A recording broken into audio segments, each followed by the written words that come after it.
देखिए बंधु, सुबह में हम लोग बात किए थे एक वीडियो में कि किस तरीके से पीसीएस को क्लियर किया जाए। पीसीएस प्रीलिम्स परीक्षा कठिन है, बहुत ही कठिन होता है।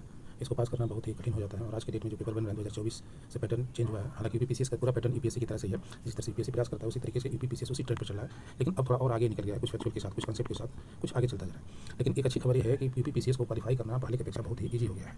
इसका बात यह है कि इस तरीके से ऐसा हो गया है कि जितने लोग कोचिंग वाले भाई लोग हैं, कोचिंग पढ़ाते हैं, कोचिंग बात बताते हैं, कहते हैं देखिए यूपीपीसीएस परीक्षा जो है इसको प्रीलिम्स को क्वालिफाई करने के लिए आप क्या कर सकते हैं। और कैसे अब तक बताया जा रहा था कि देखिए जीएस आता है पेपर, ये पेपर इसमें जीएस होता है, दूसरा पेपर इसका सीसेट होता है। तो दोनों को तैयार करना होता है। जिनका पहले से कुछ तैयारी अगर है, सीसेट पढ़े लिखे हैं, मैं तो कर पढ़ते हैं, कुछ इस तरह की चीज़ें पढ़ते हैं, तो उनका ये तैयार होता है और इस परीक्षा को क्वालिफाई कर जाते हैं सीसेट वाले को। सीसेट परीक्षा जो है केवल क्वालिफाइंग नेचर का ही है। इसमें आपको 33% अंक लाने हैं, इससे ज़्यादा की जरूरत नहीं है। अगर आप 60+ क्वेश्चन कर लेते हैं, प्लस माइनस होने के बाद से अगर 40+ बच जाए तो आप आसानी से क्वालिफाई हो जाते हैं। 35+ भी तो भी हो जाते हैं, लेकिन 40+ में हमेशा आपका बचना चाहिए ताकि हमेशा सेफ रहेंगे।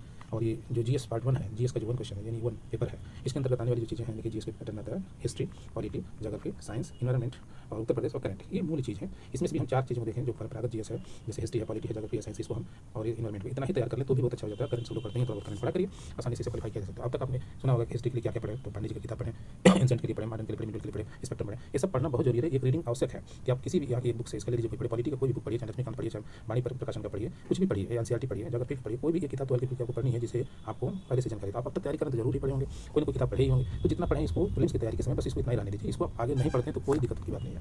हाँ, ये अब पूर्वावलोकन जो कहते हैं कि आप घटना चक्र का पढ़ लिया करिए, तो ये बताइए आप इसी का पढ़िए तो इतना मोटा होता है, ये किताब आपको पढ़ने के लिए 1 महीने लग जाता है। तो इसमें क्या आप तैयारी करेंगे? जो प्रीलिम्स की तैयारी आपको 40 दिन से 35 दिन से मिलते हैं, जिसमें आप तैयारी अच्छा कर सकते हैं। और वास्तव में 40 दिन की तैयारी बहुत ही अच्छी तैयारी मानी जाती है, जिसमें आप प्रीलिम्स क्वालिफाई कर सकते हैं।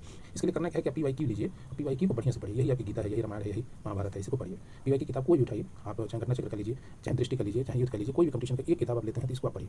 गीता मान के कैसे पढ़ेंगे? एक बार आप इसको पढ़िए, पूरी तरीके से एक बार पढ़ जाइए और एक टाइम टेबल में फिट रखिए कि एक बार इसको उठाइए तो डेली पढ़िए। डेली मतलब बहुत लोग हैं कि कुछ चीज़ें आधे घंटे पढ़ेंगे, कई घंटे पढ़ेंगे, लेकिन इस तैयारी में आप क्या करिए, पीवाईक्यू उठाइए तो पीवाईक्यू को 2 पेपर 3 पेपर करिए, फिर मतलब दिन भर में कभी 2 कभी 3 कभी 1 ऐसे करते हुए आप कोशिश करिए कि 1 सप्ताह 6 दिन के अंतर्गत में आप पूरी तरीके से पीवाईक्यू को पढ़ जाए।